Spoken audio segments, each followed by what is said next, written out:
You seem to still be up there somewhere. Maybe I am.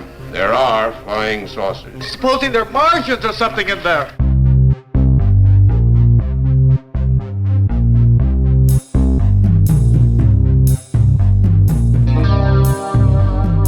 Hey guys, welcome back to another Weird Wednesday. I'm itsasherz and this is... Tobias. And also... Oh, Tony Breeden. Welcome, Tony Breeden, to the show, everybody. We don't normally have guests on, so it's always an honor, not just for us, but it's an honor for you too. We only pick the best quality, and I'm excited for people to figure out why if they don't already know about yourself, Tony. So, thank you for coming on. Thanks for having me. Absolutely. So, we'll start off guests first, right? Tony, how was your weekend? My weekend was kind of, it was hit or miss. I have a summer cold, so that was fun. And I had to fix a pool pump, of all things. That's the most interesting thing that happened. I had discovered a large crack in my 2-horsepower pool pump for our pool. So the kids were really disappointed. Yeah. And I was out there in the hot, grueling. I mean, it's like soup out there. Oh, yeah. It's not quite as bad as it was at Hauntfest, which, the temperature at Hauntfest made me really wonder if Lake Shawnee Amusement Park is haunted or not, because it was hot enough to melt crayons. And I could have used the cold chill of a ghost to, some kind of breeze even. That would have been great. I did get a lot of research done on Lake Shawnee and the Grafton Monster and some other things that I was wanting to do. So that worked out pretty well. Well, that sounds exciting. For a second, I thought you said that you have a summer cult. And I was like, is this like summer camp? Well, no, not like a summer cult. That has been put on the back burner because, as it turns out, no matter how charismatic you are, a cult does, in fact, require some sort of followers. And I don't have any. I have kids, but they don't count. No, those are more like farm hands, your kids, right? You put them to work. Dare to dream. These are the laziest. No, they're good. They're good. Tobias, how was your weekend? Oh, boy. It was good. It was good. Once again, I am completely unprepared, even though we do this literally every single week. And every single week, I'm just like, shit. What did I do this weekend? Why is it just an empty hole in my memory all of a sudden? Oh boy, let me think. Emily was out of town for a bachelorette party, actually. And so I got to do, this is probably why I don't remember. I got into the THC infused drinks. I got to do whatever I want. So I caught up on Joe Bob, which was great because I missed the last one when it aired. Did you watch that, by the way? It was Werewolf Night? I did, actually. Yeah, it was great. Okay. It was great. They actually had 2 movies that I had already seen, of course, but I didn't mind that I had already seen them because Dog Soldiers is great. And Bad Moon is definitely a movie. Nobody can say it's not. But, okay. It has, I will say this, it has arguably some of the best werewolf costumery, like makeup effects, practical effects that I've ever seen. Like it's good stuff. There's a little bit of wonky CGI in some of the transformations, but by and large, it's solid. The rest of the movie is just god awful, but the werewolf itself, which is the important part, right? It's a werewolf movie, is pretty good. So I was happy to watch that too. And then otherwise, I've just been hard at work in the writing salt mines, trying to get my next pitch together for my next book. I've been working on the outline, and I need to get that finished so I can submit it to the publisher. It's tough because it's a weird one, and that's saying something. Like if I say it's weird, then it's fucking weird, right? So it's kind of all over the place, and I need to just narrow it down a little bit, kind of focus it, and get everything in the right order in that outline, and then it'll be ready to to ship out. I'm feeling good about it. I think that the Mothman book that Richard Estep and I have coming out later this year is getting positive enough buzz that I should get my next pitch accepted too, because I really want people to be able to read this next book as well. It is going to be on high strangeness, and what I'm looking to do is sort of examine some of those connections between various phenomena, like say alien abductions and ghosts and hauntings and visitation by cryptids and things like that, and sort of peek behind the curtain to see what they all have in common. Now, I know I've done that in some of my other work, but the difference here is I really want to just get into it, like just honestly dive right in and give it a very thorough examination, because traditionally I'm writing about people's experiences and things, and so I can mention some of the more theoretical aspects of this field, but I can't get very deep into it because I've got a limited amount of space, right? Like there is, believe it or not, there is a word limit on books when you're writing books. And so, now I really want to get in there and do all I feel called out. I'm just going to say, I feel called out on the word limit. Go on. I understand. I'm just saying, it's a thing. It exists. It really does. I mean, after a certain point, you have to go, I don't know if I'd read this, and I'm interested in it. So I need to. People's attention spans have really reduced over the years.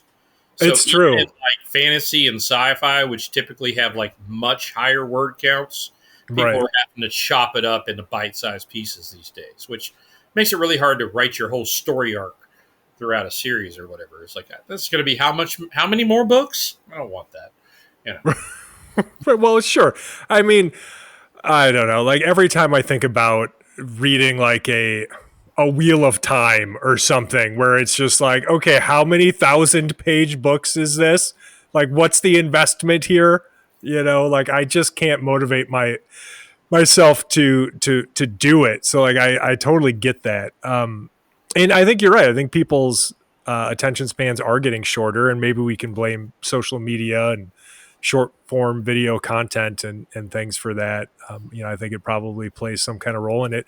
I do pay attention to it though, because when I'm writing, I do try to keep chapters relatively short, or at least break them up. If it's a longer chapter, maybe break it up into sections so that people can pick it up and put it down, without something I've had to do with some of the Book of Monster series I've written. Each chapter is literally a monster, so you can't control how much material is in each chapter. Sometimes there's not anything to go off, and you've got 3 or 4 pages, and sometimes it's like the Mothman, and you've got 120. Right. So you kind of have to chop that up into sections, or people are going to be like, "Okay, I can't do this anymore." Yeah, no, I mean that's absolutely right. So these are all considerations. I forgot where I started here, so I don't really know where I'm going anymore. Was this about my weekend? I guess that was my weekend. Yeah. I don't know. Well, just for the record, because people got to know, I like Bad Moon. So if you don't, that's your problem. I don't know what to tell you. I didn't say I hate it. It stars a dog, so we're off to a good start already, right? And I don't know. It's got Mariel Hemingway, dog. I guess. I mean, that is a damn fine dog in that movie. Well, I love Thor. I just said that I'm a big fan of the dog, and the dog makes it through the whole movie, and he's the hero.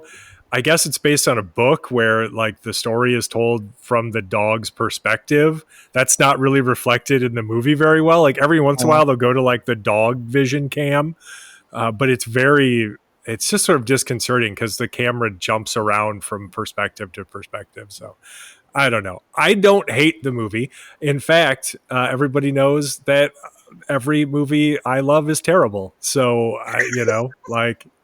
that's just who I am as a person. I love trashy movies.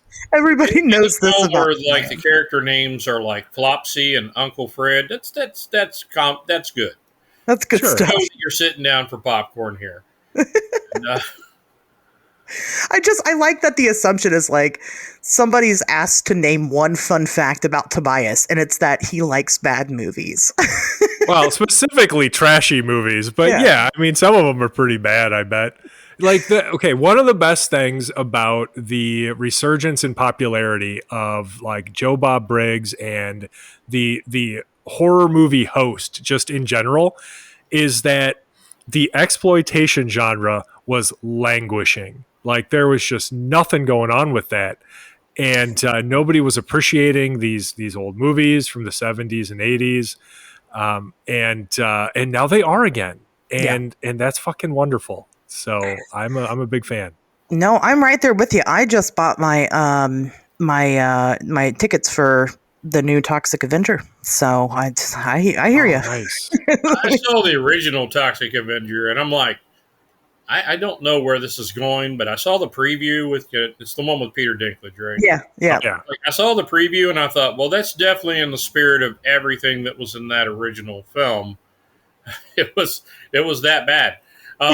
So it's if it's trying to pay an homage to it, it might be on the right track. I hope so. Yeah. I mean, I hope it does it justice. I mean, I'm a big Trauma fan, definitely gonna check it out. I can't wait. So my weekend, if for anybody that's curious, it was good. I went to silent disco again. I haven't been back to silent disco for a while, and I guess I forgot why I stopped going, and then I went and I remembered I like it. It's fun. I like the music that they play. I like that all my friends are there. But my problem is that, and I don't know why this happens, every single time I go to silent disco, every single fucking time, every time, a complete stranger, somebody that I do not know, have not met before, and will probably never see again, trauma dumps all over me, man, and I don't know why. Okay, my guess is that you're an empath and that you actually like listen, and that causes those people to dump. Well, right. I'm too nice to just be like, will you shut the fuck up and let me enjoy my rum and coke? And that was one option. I get it, but like, because I can't just be like, stop talking to me. I can't help you. Right. But like, at one point, I'm outside with this person, and they are like having a full blown panic attack. And not just that, there's also this other girl that's on the sidewalk puking her guts out. So I go and check on her, and I didn't have to insert myself into that situation, but she was with some guy, and I didn't know if they knew each other or not. And anyway, I'm just like, damn it, I gotta stop coming to this thing, because on top of that, it's like insanely expensive now. And I'm like, what in the fuck happened to my $5 drinks and my $10 cover charge? I mean, I get it. That's the way of the world these days. But oof, like I could drink at home for the total cost of the cover charge. So I don't know. Either way, I like to dress up and I like to go out and I like seeing people. So I enjoyed that aspect of it. Another thing that has been happening to me, especially at an increasing rate lately as I've been more social and kind of getting out. Somebody, again, who I've never met before, and I know I've talked about this on the show, and it sounds really... It's going to sound kind of narcissistic in a way, but I have random people that will approach me and will talk about how magical I am, how powerful I am, how, I'm this like force to be reckoned with. And I don't understand it. And it's very unusual to me. So that happened to me again, at the club. And, at a club, I could be like, oh, it's just drunk people being drunk. However, when this happens to you all the fucking time in different, varied events and settings, I'm starting to think that I might be Jesus Christ. I see, maybe, except for like, I don't think anybody ever said that to Jesus. It was mostly like, no, you're wrong about religion. And then, and that's I was going to say that no one ever called him magical. That's a good point. Right. Until after the fact. Maybe I'm Houdini? I don't know. I don't get it. I don't understand it, but it's very weird, and it gets fucking weird, and puts me in a really weird spot, because they're like, you're super special in some type of specific way, and I'm just like, hey, I mean, what do you say to that? And you're like, thanks. I'm getting ready to start being like, I know it. Everybody tells me, I know. You don't have to tell me. Just I feel like your issue is that you actually just get hit on by a bunch of creeps all the time. And they just don't know what the fuck to say. So they just say like the weirdest shit possible. Yeah, because I was going to say, I usually get, you're wrong, you're dead wrong, and I want to argue with you for the next hour. And I'm like, I'm just trying to get corn dogs for my children. My army of 1,000 children. Please leave me alone. You know? It could, but I don't even get laid at the end of it. So I don't understand it. It's weird. And I'm just riding out the vibe. I guess if I'm supposed to understand it at some point, I will. So, yeah. I mean, that was pretty much it. I mean, like I said, I've been trying to do this more social life type of thing, and I've been doing an okay job. But that I didn't write this week. I told you guys last week I've done so much writing now. It's time to not do it for the next 2 or 3 months. So, okay, that's where I'm at. What are you writing? I haven't. I don't want to put it out in public, but I'll tell you after we record. Yeah, I tell everyone what I'm writing because I don't care. Well, I've had people steal my ideas, and I've just been like, but you're not going to do it the way I do it. I don't care. The problem is that I'm not so much worried about people stealing the ideas. It's just, the first thing that I was known for was this big major project that has never come out. So I've just kind of made a rule for myself that, until it's finished, I'm just going to keep it private. Sure. So. It's a way to sort of level set expectations. Yes, exactly. So that's where we're at with it. I don't have any news this week. Tobias shared with me that he also has no news this week. We're too busy for the news. Or there's just really nothing crazy going on right this moment. However, if you're listening to this when the show comes out, that means you're a super fan. And if you're a super fan, why aren't you subscribe to our Patreon, patreon.com/WednesdaysTalk. This Thursday is our monthly Patreon hangout. Tobias will be there. Nate, I don't know if he'll be there, but Tobias will definitely be there. Oh man, definitely. Oh, now I'm feeling the pressure. I asked you before the show because I didn't want to put you on the spot, but I kind of had a secret weapon, and I was kind of. She already said once that she put a project out there and it didn't come to. You have to help her out. You have to now, right? You're not a liar. Yeah. You're stuck. I just feel like if I get abducted. Yeah, like if I get abducted by aliens or fall through a portal or something, I fall through a fissure into the hollow earth and I'm never seen again. Like that's just I'm going to feel bad. Continuum and get back on time. If Bill and Ted can do it, and they're idiots, you can do it. They had time travel. I feel like that's cheating. You don't have time travel? I mean, not that you know don't of. Be cheap, man. Get time travel. Right. Got to invest in the time travel. You can even put it on credit now. Time travel. That's true. I'll write it off as a business expense. I'm just saying, allegedly, Tobias Wayland will be at the meeting. I'm kidding. Or unless like last time my power goes out like it did, that should not happen this time. I'm just saying. Anyway, the only way to do that again, join the Patreon, come sign up, come hang out with us. We'll talk all about pretty much what we've been talking about all month, mostly West Virginia, Gray Barker, and High Strangeness, right? So sure. Get on it. Anyway. You can talk about the new Superman movie. I saw that over the weekend. I forgot to mention it. You literally never go to the movies. I loved it, and I never go to, like Ashley is right. Like I never go to the movies, but I went for this because it was James Gunn. So speaking of trauma movies, he got his start in trauma, which is why I imagine we would get along. And it was a good movie. It was a damn near perfect superhero movie. I love this guy Gardner. Of course, I like Nathan Fillion anyway.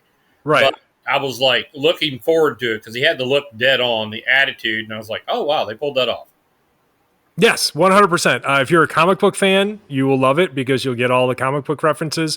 If you are a movie fan, you'll love it because it's just a well-constructed movie. And if you're a decent person, you'll love it because it really nails Superman. And boy, when that character is done right, he is just the best of us, and it's fun to watch. So I will tell you that when he broke down into like his more humanity, when he was fumbling along, he reminded me a lot of like watching a young Brendan Fraser try to get things out. It was really interesting. Okay. It was just like everything he did, the way he stumbled over his words, but he was just kind of genuine and like, his feelings were right there on his chest. I was just like, this reminds me of Brendan Fraser when he was younger. Sure.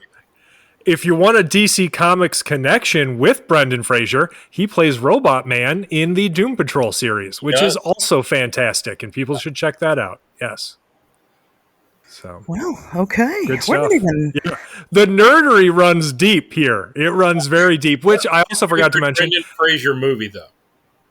What? Wait, what? What's your favorite Brendan Fraser movie, though? Oh God, favorite Brendan Fraser movie? I don't have to think about it.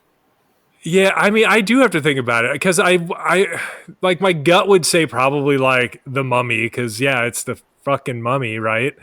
But I don't know. There were some other ones. What was the one with? Oh, I can't think of her name. Was it like Bedeviled or something? That was fun. Oh, that one's good too. I forgot about that. Yeah, my favorite is Airheads, just hands down. Okay, yeah, fair enough. That is a good one.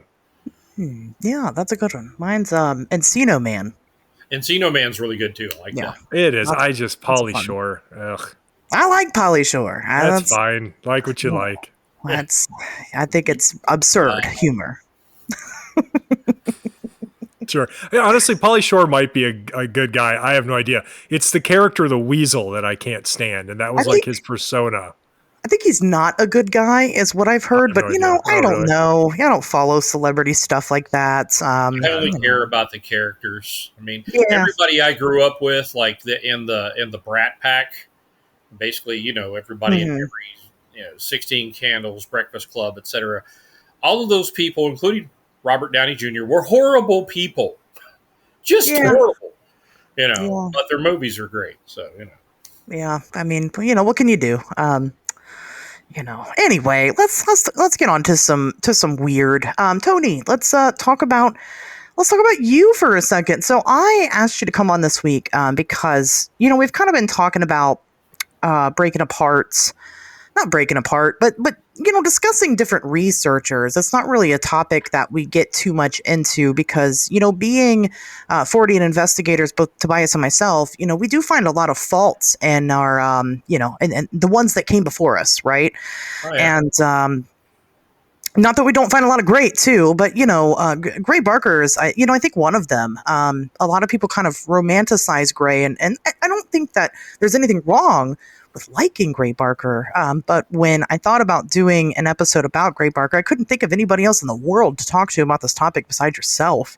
People don't like the word expert. I know you're not going to like the word expert, but if there's a Gray expert, it's you. And so like a gray Jedi. I'm a gray expert. I know you didn't mean it that way, but it's that's how it sounded to me.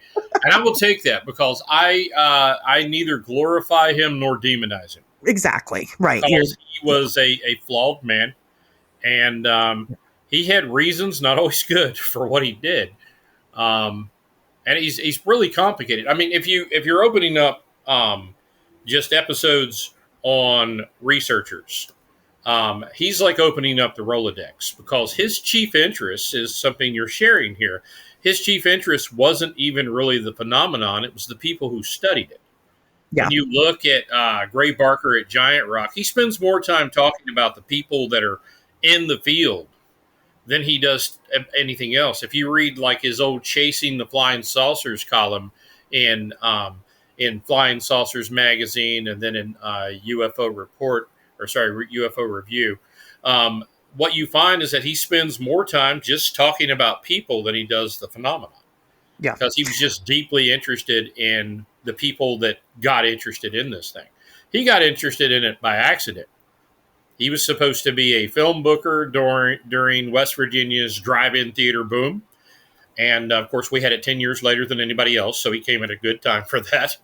And he was managing theaters and booking films and that sort of thing. And then suddenly the Flatwoods Monster thing happens, basically hop, skip, and a jump away from where he graduated from high school. So that drew him in. Yeah. And I've got letters where he's admitting that's the thing that drew me in. I had no interest. I was interested in science fiction, not flying saucers. Well, I want to, before we get too deep into Gray, why did you get into Gray Barker? Because people that do know you, like you're pretty skeptical. I'm carefully skeptical. How did you find yourself in this? Just as happy with my Scooby-Doo moment where I pull the mask off of somebody and go, ha ha, as I am to go, I don't know. The world is filled with wonder. I I'm not God. I expected that. And here's my top 5 potentially bad answers. You know, that's how I operate. And I am really happy to get, don't get me wrong, I'm really happy to get the research and find things out. But, I'm interested in this because I've always been interested in weird stuff. But if there's anything that sort of like encapsulates I grew up when Steven Spielberg didn't hate people yet. When George Lucas was doing some amazing stuff out there, when Ray Harryhausen was still doing stop motion animation, and so I would watch The Clash of the Titans and Empire Strikes Back and Return of the Jedi and all these great films, and then I would watch the making of sort of documentaries that were rare and few and far between back then. And I would get to look at how the magic was made. And that's me to a T. I love the wonder, and I'm also the guy who wants to know what makes it tick. So in Gray's case, I came about it honestly. I was writing sci-fi, minding my own business. And but I was unfortunate enough when I wrote Johnny Came Home, which was a book about kids developing superpowers here in West Virginia. On the cover of that book is a crashed 1950s flying saucer in the shadow of a church steeple. And there was 2 reasons for that. 1, I have some religious themes in the book. And 2, the scene actually occurs in the book. There's no aliens. I'll give that away. But because I come from a religious background and people knew that, I've never made any bones about that. I'm a mountain preacher. My long hair gives it away. People would ask me, hey, what will we do if aliens land on the White House lawn? I'd be like, run, you fool. What's wrong with you? Seriously. Well, does an alien need to be baptized? Does he have to die on multiple worlds to make people saved? And this and that and the other. And, I'm honest enough to go, I don't know. Never even thought about it. So I started studying it, and it turns out that we've been researching a field called exotheology, which is basically, again, what we would do if we discovered alien life, theologically speaking. And every religion has a field of exotheology, but I was studying Christian exotheology. And we started studying that as far back as the Middle Ages and answered most of those questions. And it was a fascinating study, so I wrote it up in a book called Strangers and Aliens. And while I was researching that, I ran across Gray Barker. You want to know what the first thing was that made me interested in him? Let's hear it. He and I share the same birthday. Yes, ego, right there. May 2nd. We both share the same birthday, by several decades removed in his case. And I was just like, oh, there's somebody else in West Virginia doing weird stuff, and he has my same birthday. What are the odds? And I just started looking into him more and more, and I was like, oh, wow, he was like a really big UFO researcher. He wrote all of these columns. He published all of these books. He did, what's this about hoaxes? Sure. It actually didn't dissuade me. It actually got more fascinating as I went along, because he is just a very, very complicated person. But if we didn't have him, we wouldn't have the views on the Flatwoods Monster that we have. We wouldn't have the Men in Black. We never would have rediscovered the Grafton Monster, because that was lost in his collection. The town of Grafton forgot about their own monster, Yeah. If it weren't for the Gray Barker collection and Mark Hall going in there in, 1995, and then sitting on the information for 6 years. Thanks, Mark. But going in there looking for Bigfoot information and finding the Grafton Monster story in the articles, we never would have had that. Now, that means we wouldn't have had Fallout 76's Grafton Monster. It also means we wouldn't have had those unfortunate episodes from Mountain Monsters, which, by the way, I listened to a podcast today, and somebody described Mountain Monsters as hillbilly D&D, and I can't get enough of that. I'm going to be honest with you. That's so accurate. I love it. But, we wouldn't have had the Men in Black the way that we do. We wouldn't have had more than one perspective on Keel and the Mothman and the crash. I mean, Keel blamed Barker for the whole crash saucers and aliens being held at Roswell or, Area 51 thing. He blamed him for that. Keel was convinced that was a hoax and that Barker was behind it. So there's just the Philadelphia experiment. There's just a lot of things that we really wouldn't even consider if Gray hadn't got on the scene, because he was willing to to give a voice to the people that were on the fringe, the people that believed, the Darrow were shooting thoughts into your heads and making you do awful things. People that believed in Hollow Earth, the people that believed, that aliens had given them a special message for mankind. All of those people came to Gray, and Gray's like, yeah, sure, I'll publish your book, because he believed that everybody deserved a first hearing. Now, he did state their later stories weren't very believable. Yeah, I was going to say that, at some point, mention the fact that, a lot of the lore, especially in West Virginia, I mean, it starts with Gray Barker, and people don't really recognize that. When we did the Vegetable Man episode, we told the initial Vegetable Man encounter, and really, kind of talked about, I mean, that's for the most part, like when you're doing research on the topic and you're looking at other people's perspective on it, they don't know the other stuff. They don't know the alleged Men in Black encounter. They don't know the mom's UFO story. And they don't understand that it's all really tied back. Did you cover Zarkon? No, we didn't. Oh, yes. Frederick, Jennings Frederick, man who has 2 last names. What's up with that, dude? Yeah. He actually later said, hey, I've had yet another encounter with somebody named Zarkon. And he even drew like pictures of the spaceship that can't, well, no, wait, those are pictures of spaceships that he allegedly seen in some hangar at some other point. That's totally unrelated to the rest of that. Scratch that. And we're still studying that one. Me and Cole Harold were trying to get to the bottom of that one. But yeah, he said he saw Zarkon. And Zarkon was like, do you remember Fred Flintstone's Alien? Oh, yeah, Kazoo. Yeah, right.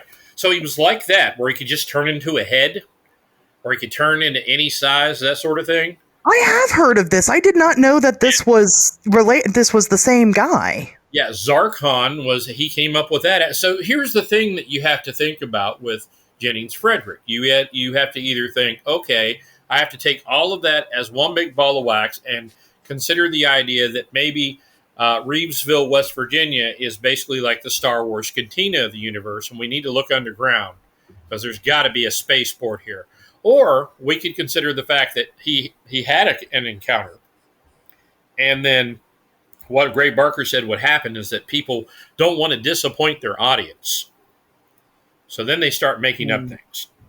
And it happened even with, it's happened with several contactees where they get caught like just kind of adding to it and, wanting the story to go on because people want more, Yeah.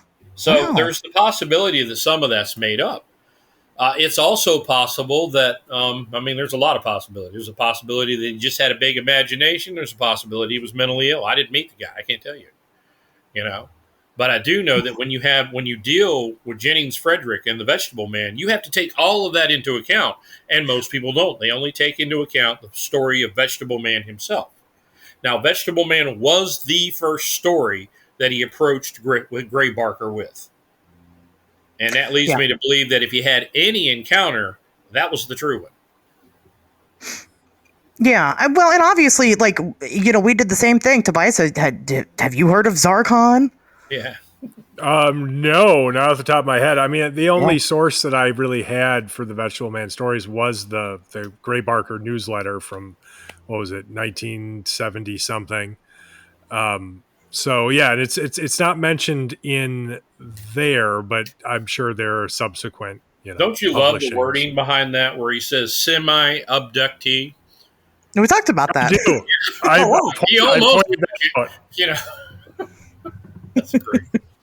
Yeah, we talked about that a lot, actually, in a sexual sense, but that's what we do here. Okay, I just stepped into something there. There we go. All right. Welcome to On Wednesdays We Talk Weird, everybody. Anyway, that's exactly correct. I mean, one of the things that, we only have, when we do these episodes, we only have roughly a week to research the topics. We do as best as we can, but obviously, look, there's still something. It sounds like we might be able to get a part 2 out of Vegetable Man one of these days. There's a lot to that. But you know, as well as I know, we all know here, as people that research these topics, a week it doesn't do it enough justice. Sitting in and listening to a podcast about these topics, it doesn't do it enough justice. That's why we all kind of have our own specialties, right? That we actually take on and really deep dive into. And there's just not, I mean, you can maybe do books and stuff on the topic, but God, Tobias, you're on your second Mothman book. Tony, you're on how many Gray Barker Book of Monsters are there now? 3? Number 4 comes out this fall. And in the first 3 volumes alone, there are 40 monsters. And that is the problem. If you decide you're going to research and make Gray Barker your area of expertise, you get to be a jack of all trades, master of none, with the exception of Barker himself. So you're going to be peppered with lots of things that you got to deal with. The next one has the Men in Black, Vegetable Man, ironically, a Hungry Hotel Room, where a portal tried to eat an English couple back in the days where you could shoot guns, Jersey Devil, and lots of other stuff, Wow, that's super. Well, and people should check out, if you haven't yet, obviously go get the other 3 and catch up, because each one of them's got a bunch of different monsters. So, I mean, if you're interested in monsters at all, you're going to find something you like, Yeah, pretty much. But yeah, I mean, again, nobody does quite what you do. I mean, not just with Gray Barker. I mean, even people that I've met other people that, take on kind of a fascination with different researchers, and they're kind of too afraid to call those people out. So they'll kind of, you know what I mean? They'll kind of idolize, we'll just say John Keel, right? They'll kind of idolize Keel, but they'll be too afraid to call out Keel's shortcomings. And you can't, you can't. Yeah. I mean, you can't do that, right? If you want to be taken seriously and you actually believe in this stuff and you want it to move forward, you can't be afraid to call that out. So I appreciate, that you do that. So, yeah. I'm trying to think of my next question now where we're at. I guess we'll kind of get more into, let's jump back into Gray himself. And unless, Tobias, you had a question for Tony specifically. Well, I thought you were doing such a good job. Okay. I don't know. I like to just follow the flow of the conversation. Although, speaking of Keel's gullibility, do you mind talking about that a little bit more? Because I find that endlessly fascinating. Yeah. I myself get yelled at constantly for being critical of John Keel. Despite him being one of my favorite authors, he was a deeply flawed investigator and researcher. And I feel like people don't talk about it enough. So do you have some Keel being gullible anecdotes? I have quite a few, actually. And they almost all involve Barker. Because what happened of course. Is Barker was a small-town intellectual, right? I think it's one of the reasons he never actually went somewhere where he would be more comfortable with his sexual orientation, that sort of thing. I think it was because he was comfortable being the smartest person in the room, and that's easy to do in certain sections of Appalachia. I'm not being mean about it. It's just, he was college educated, and most of the people he knew at the time especially weren't. He got to come in at a time when the New Deal came through West Virginia, and they piped in electricity, sunshine, and opportunity. So he was one of the few people that he knew was able to not only graduate from high school, but to also get a college degree. During World War II, that was a big deal. He didn't get drafted, and part of that was the fact that he was one of the few survivors that could help his elderly parents out on the farm. He did take one semester off and had to make it up over another summer to help him out. And part of that, they believe that particular discharge he got may have had something to do with his sexual orientation, but no one's really been able to confirm that yet. I think we know something about him in the future, so we're trying to see if maybe that was it. And I think David Houchin down at the Gray Barker Collection is convinced that that's what it was, and I'm still up in the air. I need more information. You know what I mean? Yeah. So, in any case, he was a small-town intellectual, and Keel writes about the first time they met. Keel, looks him up and down. He gives a glowing report of Barker's physical description and his humor and all that. But the first words out of his mouth is like, "I see you left the black suit at home." Well, that was like laying down the gauntlet for somebody like Gray Barker, because you're implying that he has something to do with the Men in Black, which had been implied many, many times. Right. People were kind of wise to the fact that not everything with Gray, at least people in the inner circle were wise to the fact that Gray Barker was full of pranks and just he liked to amuse himself. He liked to be the smartest guy in the room. And I mean, to the point where when he got away with the Straith letter hoax, he still brought it up in book after book after book, even though he almost got, imprisoned and fined over it. He still brought it up in book after book and writing after writing and lectured on it as if to say, I dare anyone to absolutely prove it was me. And that takes a little bit, it gives you a little bit of Gray's mindset. He really did like, and here was Keel basically laying down a challenge. You wouldn't recognize it if you didn't know more about Barker, but that was a challenge for Barker. So Barker is the kind of guy that even if he sees you shove a large hardcover book down the back of your pants, if you bend over, he's going to try and kick you. That's what you need to know about Barker. His sense of, he loves to play a prank. All through college, he's playing pranks. He had lost a roommate because he did the old shaving cream bucket thing over the door.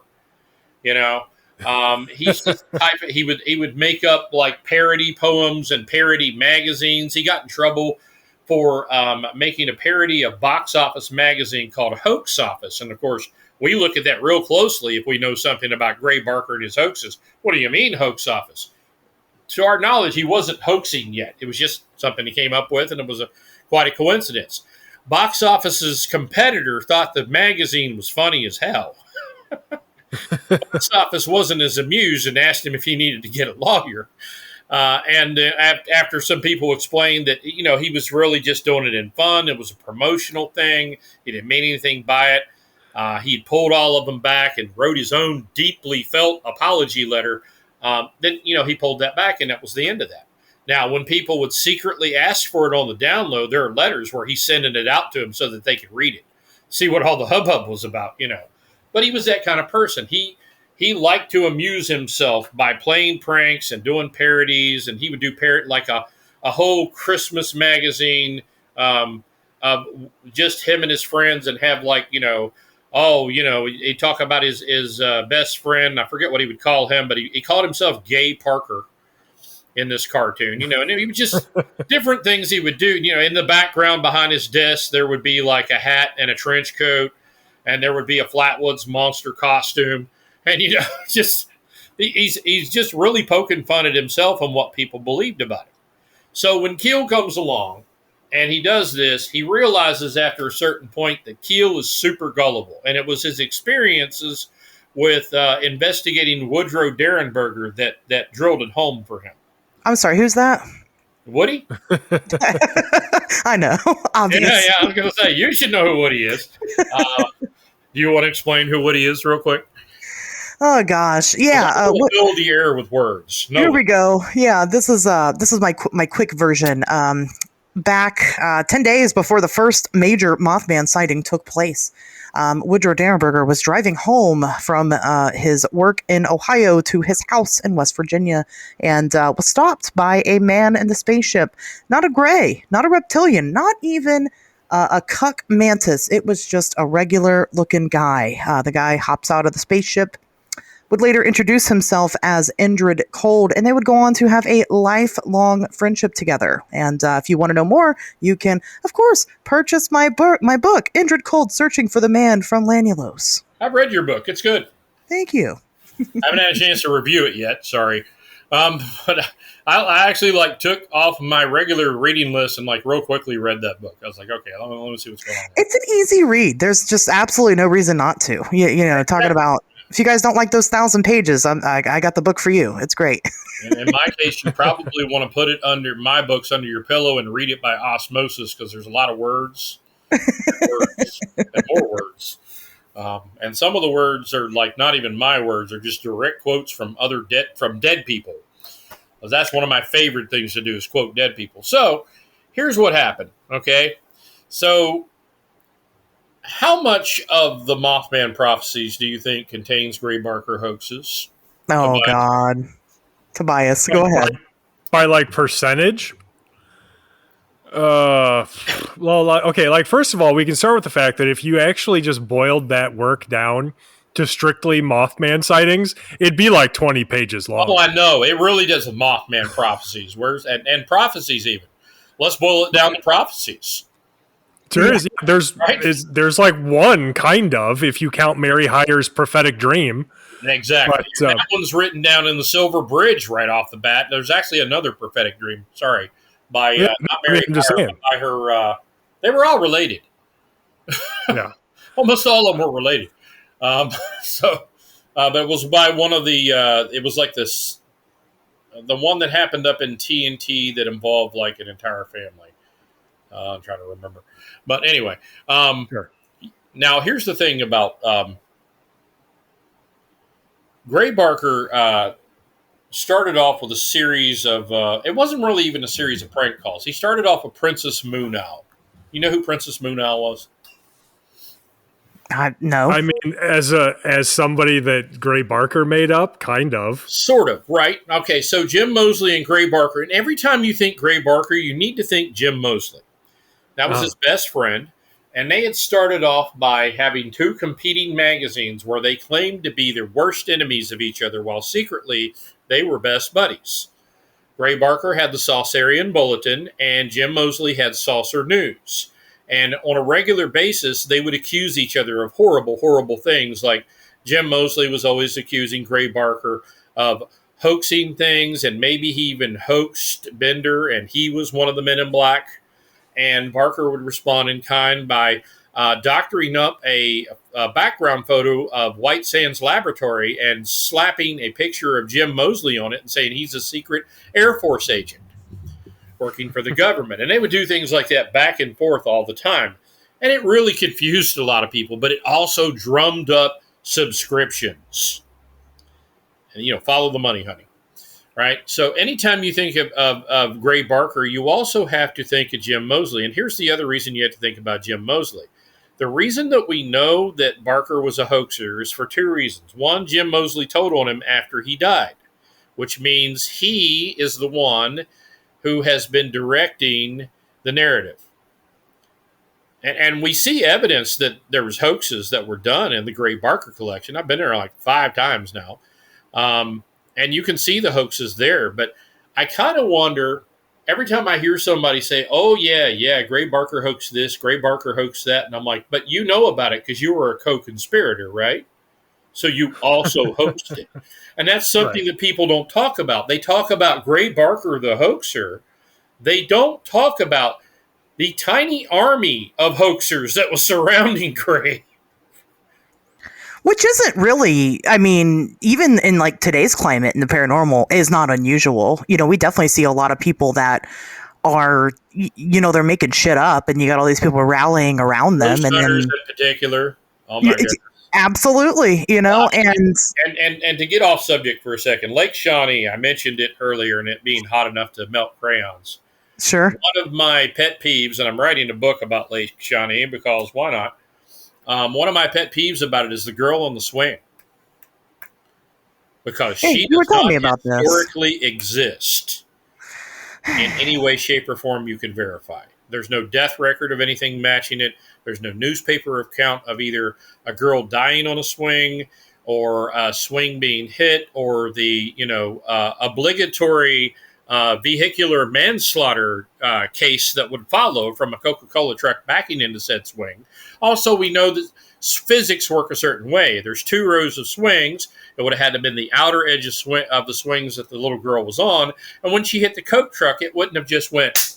It would have went until it stopped.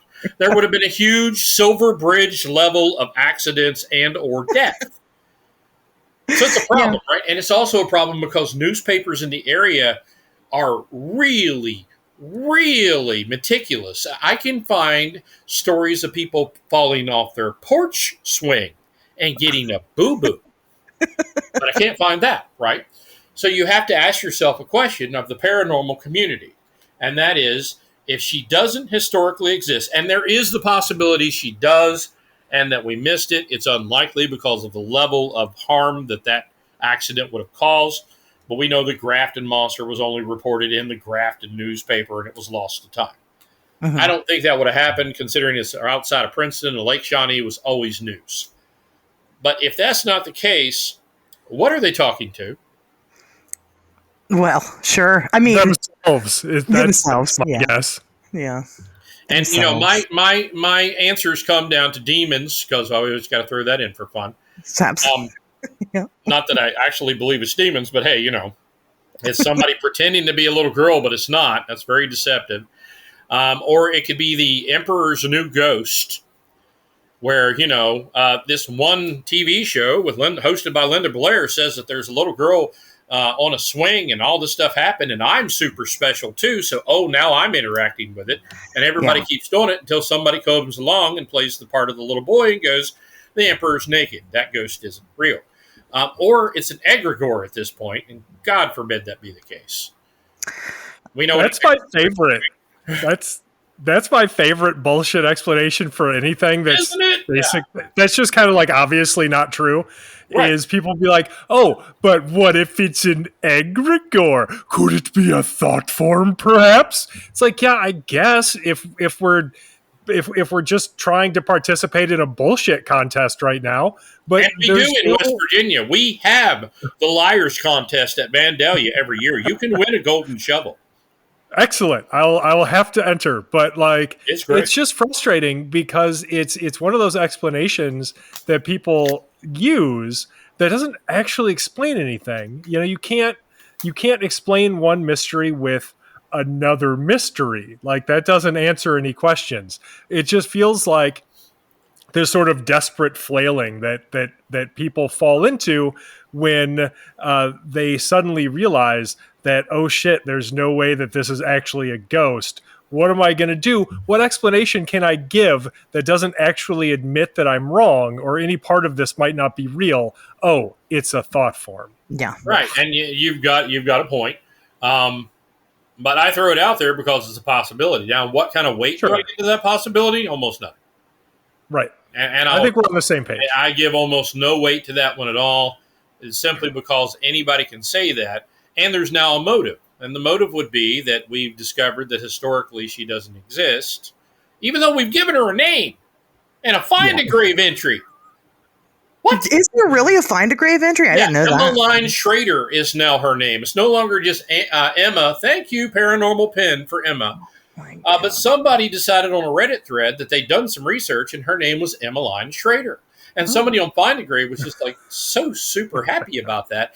And they decided just in the last couple of years that they would enter a Find a Grave for Emmeline Schrader. And when you look at the information, it says, several people died at Lake Shawnee, and she was one of them. There's no family. There's no gravesite. There's no nothing.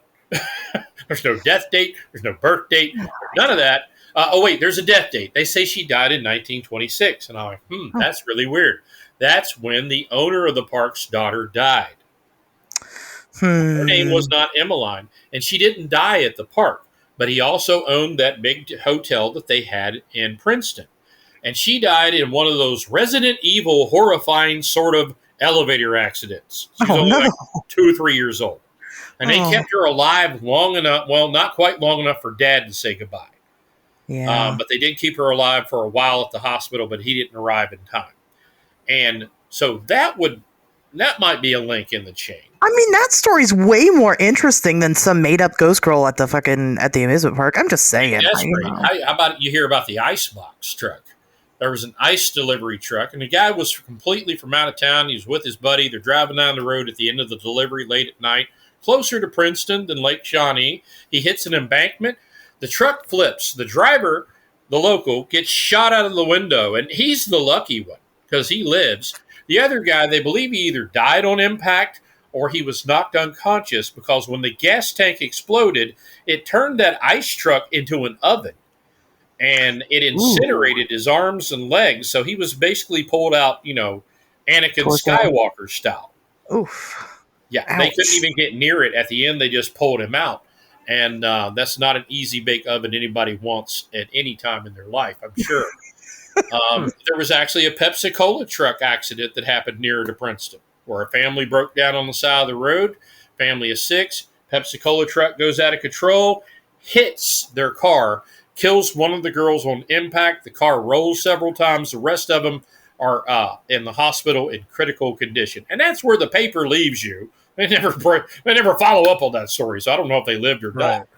That's literally the only Pepsi-Cola truck accident or any kind of cola truck accident that I can Well, I bet that family got a hell of a payday.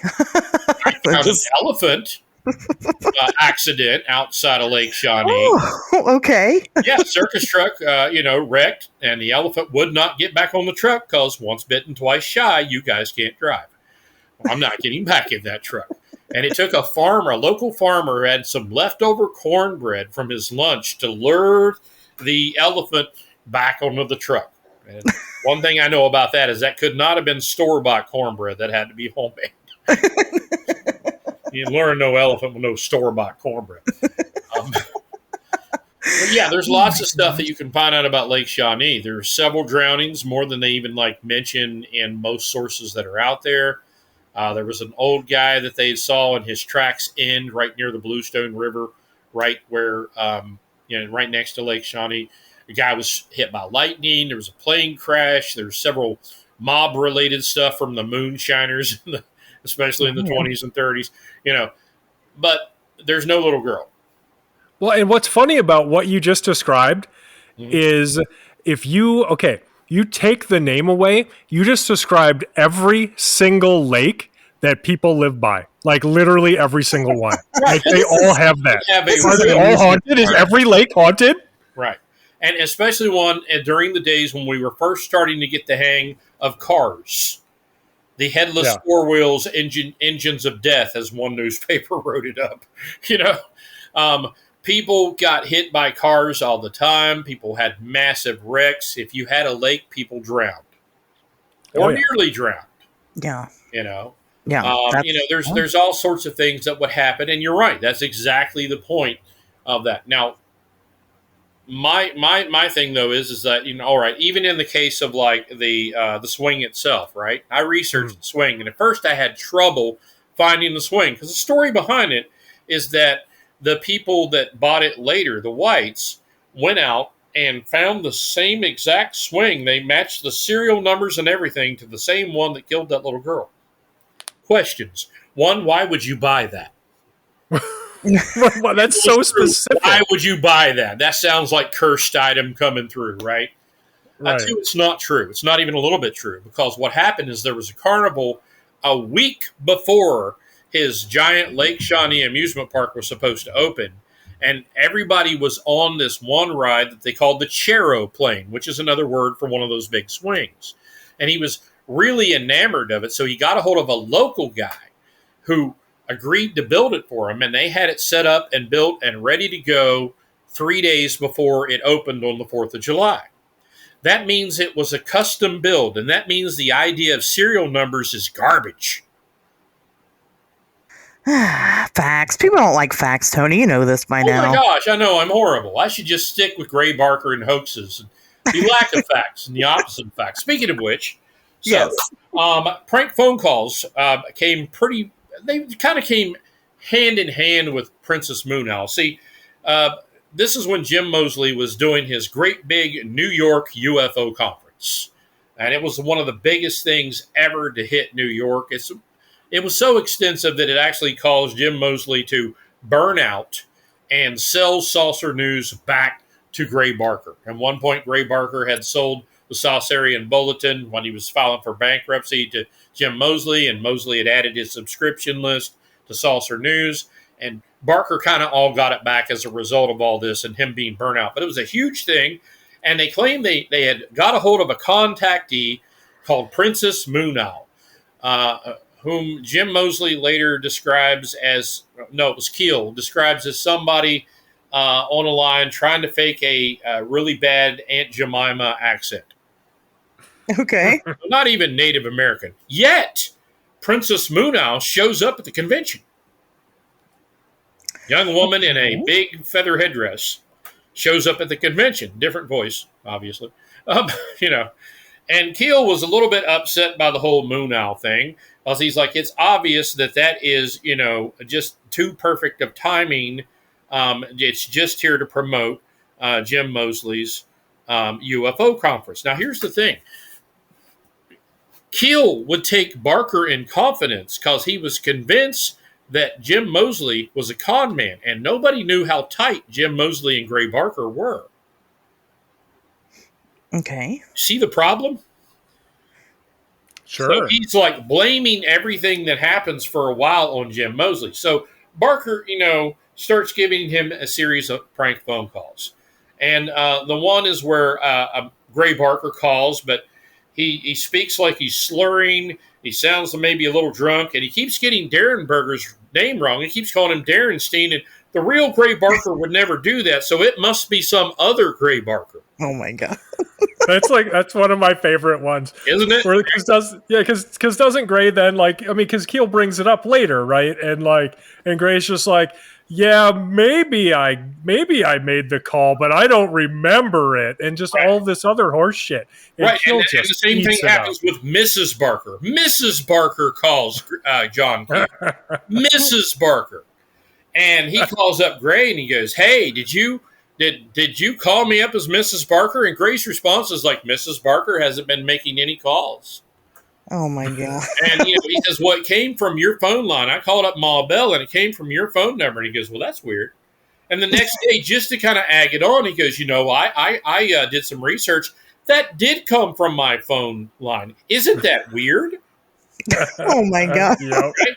Now, right before he publishes them, and these stories are in the Mothman Prophecies, so that makes it even better, because he writes a letter to Gray and he says, "Hey, you Fink." You can't make that up. "Hey, you Fink, were you behind that series of strange phone calls a few years back? I would like to include it in the book, but I need to know if you were behind it." And Gray's like, "I was out of town." Yeah. So he prints it in the book. Now, he started to find out things. Like, he started to find out that there was a young man who claimed he had gotten some photos of a flying saucer, and the Men in Black had taken away his camera and abducted him and all this. And it was like a big deal in saucer news columns and several UFO columns. And then John Keel managed to track the kid down and his mother and found out that Gray Barker and Jim Moseley had coached the kid. This was the first time that Keel had any inclination that Barker was behind some of that stuff. Okay? How Now, embarrassing. Barker years before had now he didn't do this one he always had different motives for why he did things. It wasn't just to amuse himself or to get someone's goat. In one case, it was very financially motivated, because there was a lady out there who did the book. What is her name? She did Flying Saucers and the Father's Plan. What was her name? She was one of the few bigger named Laura Mundo. She was one of the bigger named female flying saucer personalities. She had like a radio program and a magazine and a bigger following. And she got Gray Barker to agree to print her book without securing the copyrights to it. Well, when he printed it, he did what he does sometimes. He graded up. He changed a few things to make it more interesting.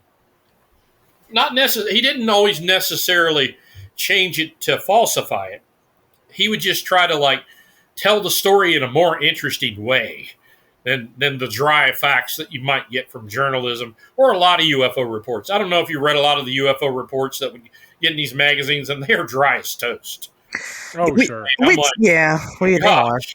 What is the point? Oh, you're a real professional, but you're also boring, and you've made a really interesting subject so boring that how do you live with yourself? That's why we have a comedy podcast. That's exactly it. Ray Barker was more interested in storytelling and telling a good story. So he did that with Laura Mundo. She didn't like it. She said, my organization is going to print our own version of that. Now, that was in direct competition with Gray Barker's book. So he came up with a plan. He started calling her on behalf of the Better Book League. Okay. You know about this one, Tobias? No. Yeah, the Better Book League. It's look, there's a glut of books on the market just like this, and we don't want a glut of books on the market. So what we want to do is pay you this large sum to keep your book off the market for a while and put it back on the market when it's less saturated. And even sent her a letter about it too. Well, it didn't work, but it was a nice college try. He sent the same thing to John Keel.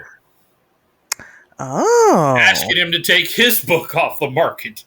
And John Keel writes to Barker, is like, "Oh, I've gotten a nice little offer from the Better Book League. I might take him up on that." He didn't, so I think he suspected it was Barker.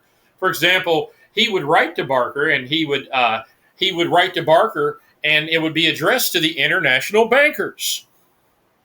Because Barker was in the habit of sending out letters from the international bankers, secret arm of the Men in Black, to different people out in the UFO community, just to amuse himself. He didn't stop with the straight letter. And have you mentioned the straight letter in your program? Nope, not yet. Okay, let's do that. The straight letter is the granddaddy of all hoaxes. And what basically happens is that they know a friend whose father works in the State Department, and they get a hold of some official government stationery. Now, Jim Moseley started off being semi-serious, and so did Gray Barker. And one of the first things that Jim Moseley did was a big tour of the United States. He met George Adamski. This is the trip he met Gray Barker on. And he got to go to Project Blue Book and look through their files before they had a procedure for keeping people out of it.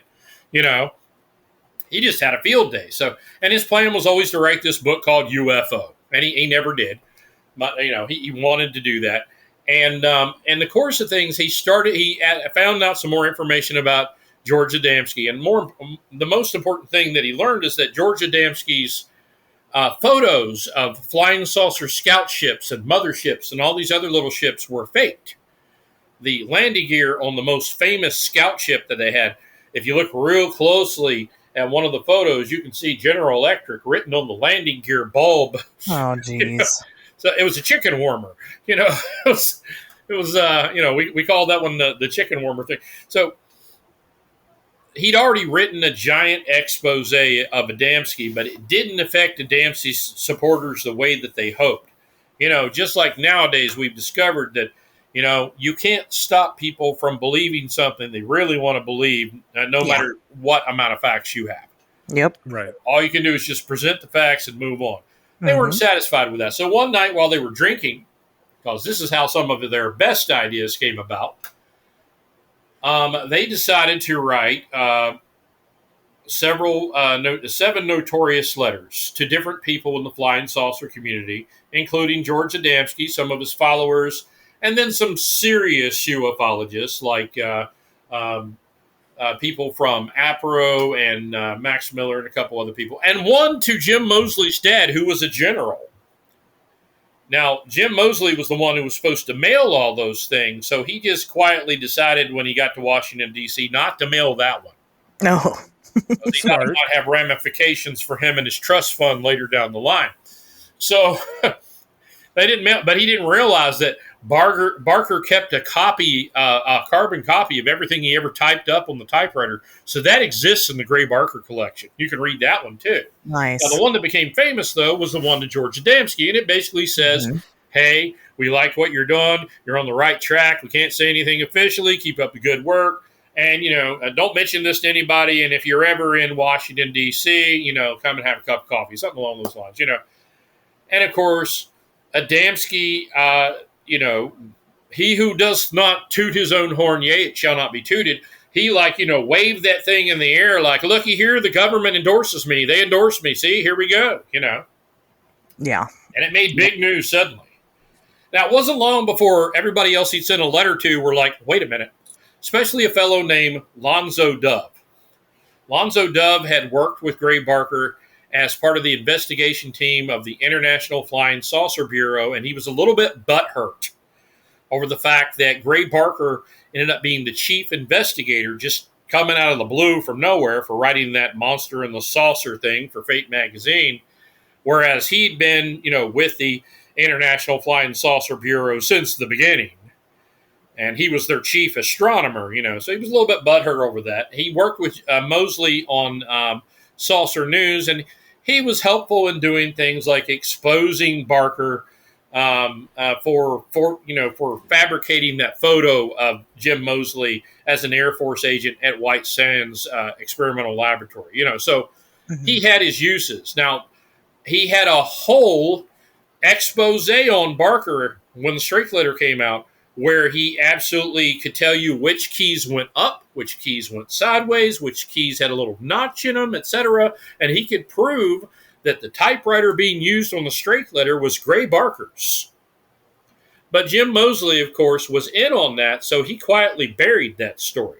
Oof. No way that's coming out, because it come with a minimum of a $5,000 fine and some mandatory jail time, depending on the severity of everything, because when you misuse government stationery, you can start a small war if you want.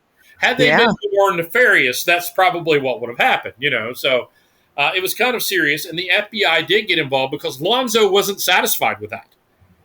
And he sent his information to the State Department. The State Department sent it in to the FBI, and the FBI gave Barker a little visit. Now, Jim Moseley says later, in Shockingly Close to the Truth, the book that he wrote about his days in the UFO field fondly, that right after the visit, Gray Barker's typewriter was smashed up into pieces, and the pieces were therewith dropped into one or more, depending on the story you're telling at the time, construction sites in Clarksburg, West Virginia. Oh my God. So never to be seen again. You're not catching me on this. Forget that place. And the FBI was not concerned with flying saucers. They were telling Adamski to shut up, obviously, and it was fake, and he wouldn't believe it. And that was the problem, because people would call up R.E. Straith at the Cultural Exchange Committee, because that's how they signed it, and nobody knew what the Cultural Exchange Committee was, but it bore a vague resemblance to a cultural exchange program that Bob Hope had made famous when he was doing stuff for the troops. So people were convinced that organization existed, and when people would call in asking to see R.E. Straith because they couldn't locate him, they'd say, well, he's not in right now. And so the whole thing perpetuated on its own. People were being convinced. I talked to him. They didn't say he didn't exist. They said he's not in. You see the problem. I love how this is all bred from ego, first of all. Let's just mention that real quick. Well, part of that is ego, and part of that is just drunken amusement. Well, true, yeah. Because alcohol was the key catalyst in how this came to be. Fair. That's fair. Now, we've all done things that we wouldn't have otherwise done if alcohol was not involved. Yeah, especially Tobias. For example, I got a tattoo in the most stereotypical way possible that involved India ink, a sewing machine motor, and a guitar thread on my arm, and both I and the tattoo artist were drunk. So that's shocking. One of those stories, Sure. So we've all had some sort of story, hopefully not that one, but some sort of story where we're like, we made bad decisions while we were drunk. Yeah. The problem is Sure. once Gray was sober, he would find ways to take advantage of what was happening. Yeah. And let's see, did I leave? Oh, the Lost Creek saucer and the Benedum Airport saucer films. You know about those, right? Nope. Okay, so at one point, Jim Moseley was on the lecture circuit, and he needed some sort of hook to make sure that he could speak rather than his competitors. So they advertised in Saucer News, hey, we're looking for, some film of flying saucers. And then lo and behold, some guy from Gray Barker's neck of the woods out in Moss Creek was heading off to a little league softball game. And he happened to have a good camera and film. And he happened to catch this flying saucer. He was nervous, so it's jerky. And that proves, by the way, that the amateur quality, that it wasn't being faked. Of course. So they would show this at his various lectures. They tried to get it on Johnny Carson, but it was rejected at the last second. But they got it on several TV shows, Joe Pine and some other ones. And, they would sell stills of it. It became so popular that they found another, right in the same area, another similar flying saucer film filmed at Benedum Airport, right there next to Lost Creek. Man, there must be Wow. flying saucers everywhere there, right? Yeah. Oh yeah.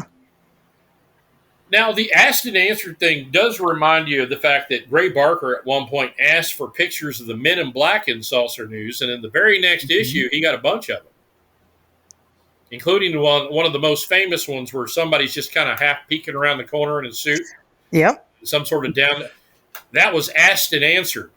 Now, do I think those were faked? Well, he has all the photos in his files. That doesn't prove they were faked, but given his track record, I'm going to assume that maybe they were. Right? Well, what's the film- bar exactly? The film was actually Jim Mosley gave away how they did that. They were in a pickup truck, and one person was holding a fishing pole with a clay boogie on the end of it that looked like one of George Adamski's faked saucers, by the way. Yeah. And one guy was pointing to it. Look at that. And the other one was, driving the car, which is Gray Barker was, driving the car, if I remember right.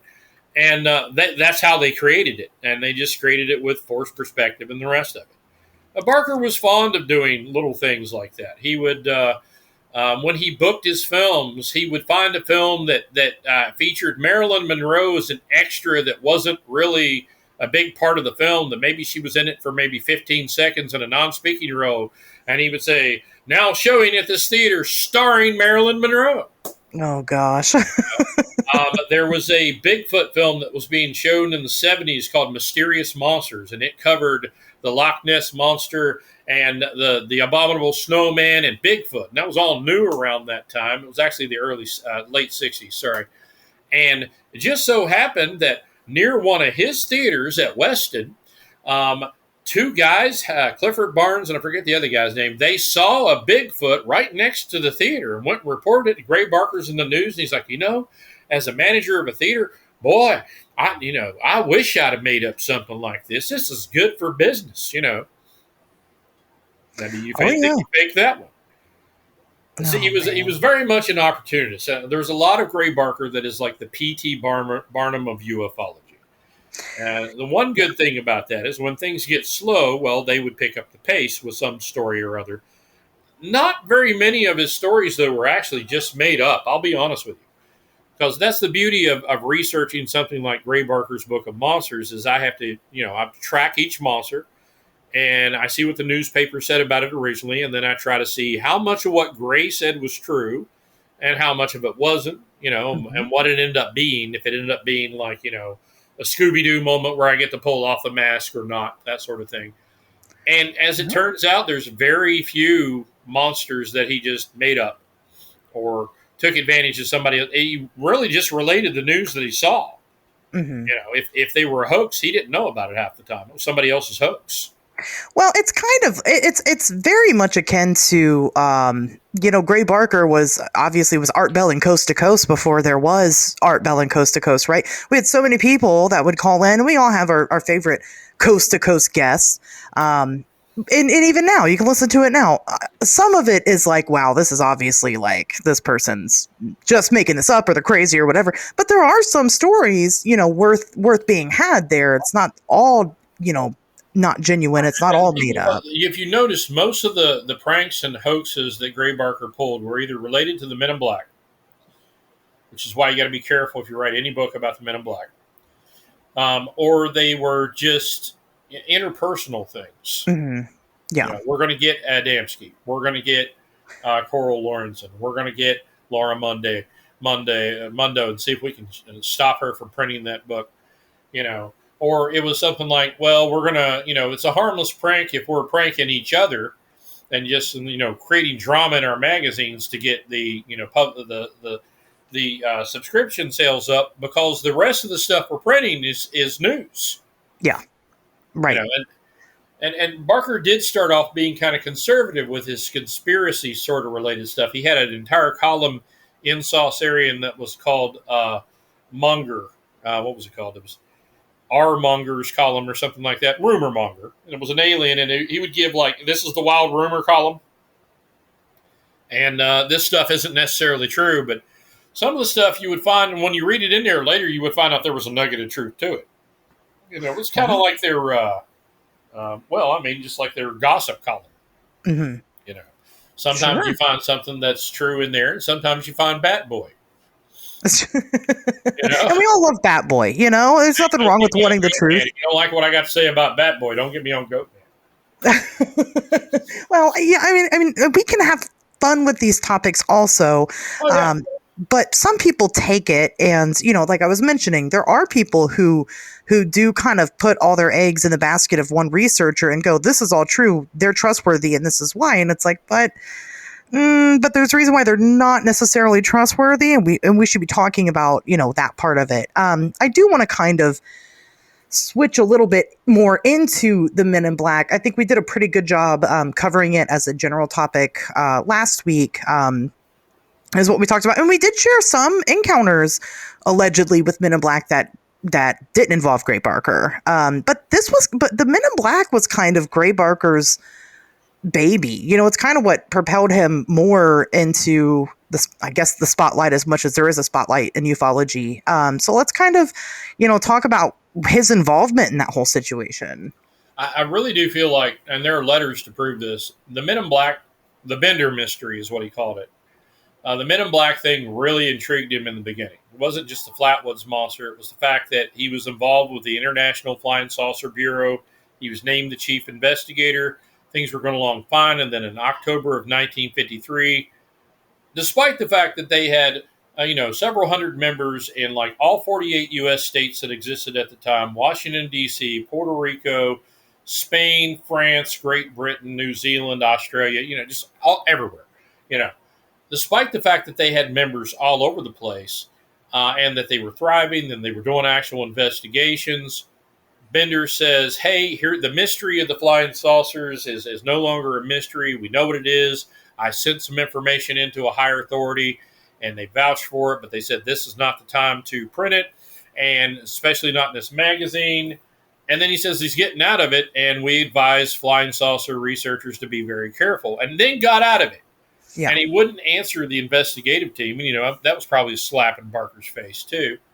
But, and whenever they would ask him questions about what was going on, he would just say, I can't answer that. I can't answer that. I can't answer that, And finally, he did reveal that 3 men in dark suits had come to him and warned him sternly, but not roughly, that he needed to get out of the flying saucer business. And he did that for almost a decade. Mm-hmm. And, it messed with Barker's mind pretty well, because he wasn't the only person to bring up an idea like this. You had Major Kehoe had the Silence Group. There were other people that were writing about, Air Force agents maybe like trying to keep people from being from talking and that sort of thing. And that was based in something real. Barker found out years later, and I mean years later, about the Robertson panel.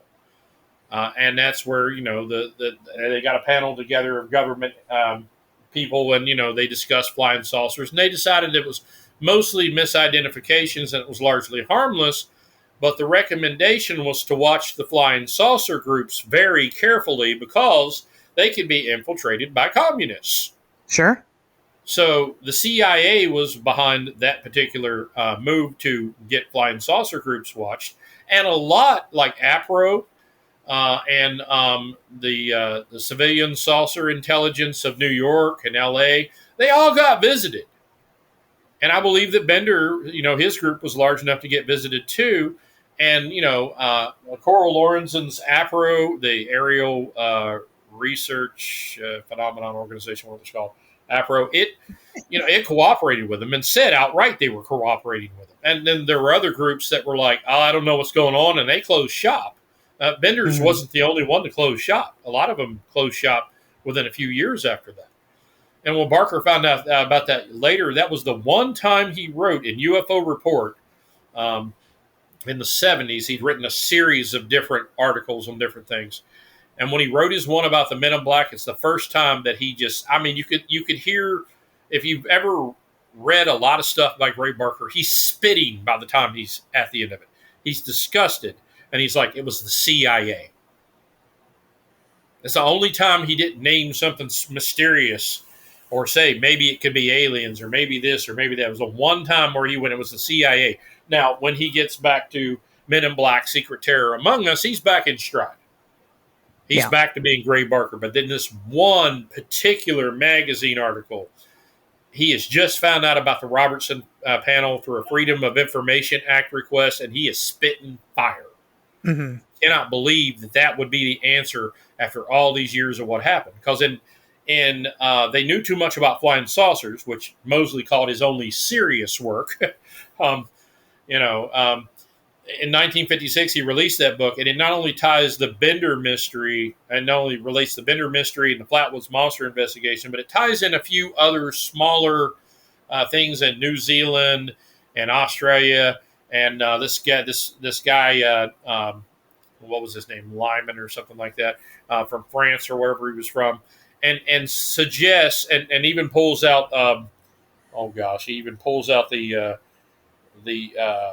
Tacoma, Washington thing that involved Kenneth Arnold and Ray Palmer and chunks of flying saucer debris. Yeah, Maury Island. And killing a dog or whatever.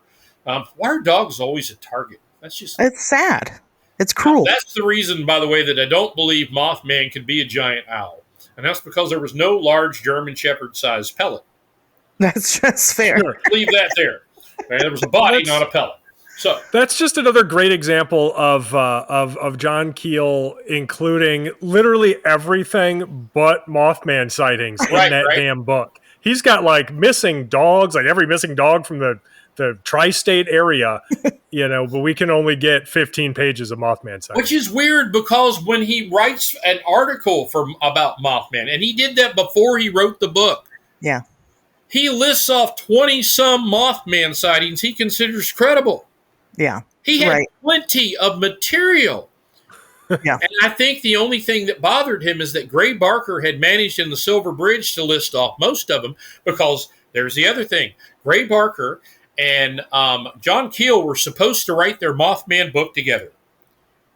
Mothman, the giant bird that terrorized Point Pleasant. That was the name of the book. Did you know that? I didn't. No, that's a terrible title, though. No, it's more engaging than the Silver Bridge and the Mothman prophecies, especially if you're not going to spout out any Mothman or any prophecies. Will there eventually be some Mothman in your Mothman book, sir? God. Please, sir, can we get some Mothman and some prophecies? Yeah. Right. There's a few prophecies. We got a little bit left in here. Silver Bridge. Yeah. Well, we just need to get like real mysterious, And, Barker kind of did the same thing. He's got somebody in there with an angel stick. He's got a golden ball that fell in Ripley that has nothing to do with Point Pleasant. Yep. And that ended up being somebody who was a former Mr. Olympic that had made a regulation shot put for his scout troop. And he launched it a little too far and couldn't find it. And somebody's like, it fell from the sky. It must be related to UFOs. So they locked it up in a bank vault. Thinking it was gold-plated. It was brass, And there was a whole big story over that. And that's a thread in Gray Barker's book, in the Silver Bridge. But the point is that Keel had several Mothman stories that he could go off. But he chose to concentrate on the high strangeness and the flashlight experiments and Gray Barker's prank calls, for crying out loud. Yeah. And that, to me, is a weakness in the book. And people don't like me saying it because they like the high strangeness. They can't even define high strangeness. I can. But they can't do it for some reason. But they want it. They want to talk about that. And I'm like, I get it. Like I've investigated quite a few winged humanoid sightings at this point, and the difficulty, thanks to honestly in large part to the Mothman prophecies, has become that if you don't have all of the extra bullshit that was basically just made up for that book, people go, oh well, I mean that's not a real Mothman sighting, then is it? It's like, no, the Mothman prophecies weren't real Mothman sightings because none of that shit had anything to do with anything. What these people are reporting in earnestness are Mothman sightings, right?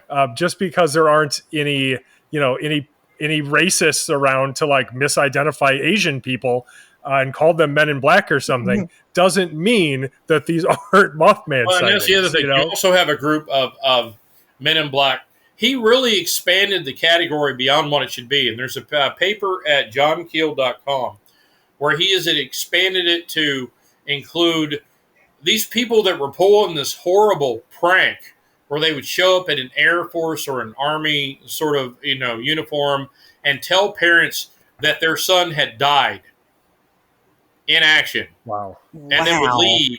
And he was considering them Men in Black. And I'm like, those are just a-holes. Yeah. Those people just suck. Men in Black. That's just somebody being the biggest jerk they can be. And then people that were like repairman that would go in the house, but he never saw him leave. And I'm like, dude, you're lucky if you find a repairman to work. Okay. That's not a Men in Black. Okay. What is that even? And then like the group that I like to call, saucer investigators that have Asperger's. Thank you for those, and they look pretty normal. They're not wearing black suits. They're wearing like clothes, and occasionally you see like somebody says, "Oh yeah, they flashed me their credentials. They had Ohio and UFO on the credentials, and they had an Ohio plate, and it was a brown sedan, and so it's not like a black Cadillac. It's not the Men in Black. It's nothing like that. It's just like people that come and are socially awkward and ask you a bunch of questions." That's what I'm saying. Asherz and I literally had this conversation like a week ago when I was like almost every single, like almost every single Man in Black encounter in the Mothman prophecies is probably just some awkward MUFON nerd showing up to investigate the ongoing like UFO flap that had been happening over Point Pleasant, and hearing about these Mothman sightings and wanting to get in on that too. Like, as an awkward nerd myself, I can only imagine how weird people must think I am after we're done speaking. And I really think that that's what's happening there. And it's funny that you mentioned the sort of like kitchen sink approach that Keel took to Men in Black. Yeah. Because you see it in that book all the time. He's including like somebody calling up and pretending to be his secretary as like a Man in Black. And you're just like weird noises on the phone line, which were common back in times when we had an actual operator connecting you. And occasionally listening in on you, buddy. Didn't mean it was the government. It means they were nosy.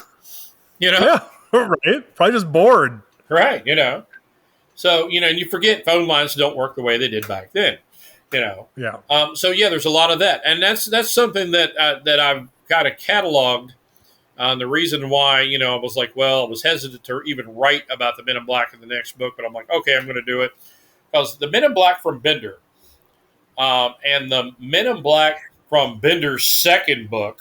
Yes. And the Men in Black from John Keel, the Mothman era, and then the Men in Black from later, like in '68, from a case in Europe that Gray Barker said, if there's a quintessential Men in Black case, it's this. And it was literally a guy who got into flying saucer stuff. He got in the news. He said, send me your reports. This is my address. Come in and drop in on me at any time. This all sounds like a disaster in the making, don't it? Oh, yeah. And then within a week, he's like, I'm out of the flying saucer business. I'm not doing this anymore. And everybody characterized it as a shush up. He'd been silenced by the Men in Black, right? And that's a typical thing there. He got like really invested in it, and then he suddenly stopped. And that to him was the Men in Black. What happened to Bender?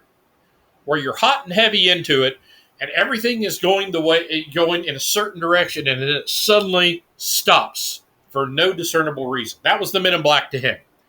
The Men in Black to Bender, round two, were things that could materialize out of a wall with light up eyes, like a movie he'd seen in a theater. And yes, I can point to the movie. I can tell you which movie he probably got that image from. And they were shape-shifting aliens. And if he said Kayak, because the Z is silent. What? Everybody knows that. Right? Kayak, or whatever.